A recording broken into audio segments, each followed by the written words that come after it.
Welcome back to another technical deep dive here in the debug zone. Today, we're tackling a big question and breaking it down with insights from other users.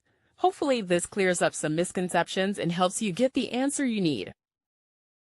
So, buckle up, stay a little curious, and let's jump right in.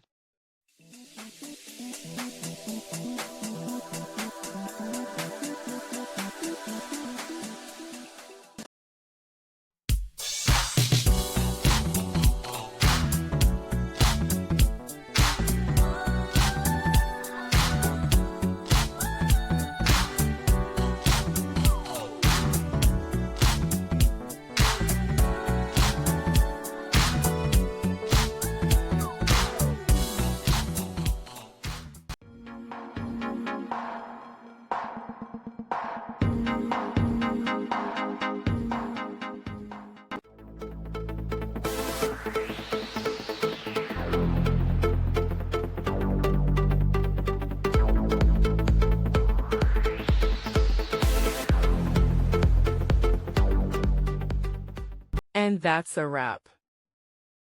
I hope you found the answer you were looking for. If you did, take a second to hit that subscribe button. It really helps out. And let me know in the comments which solution worked best for you. See you next time in the debug zone.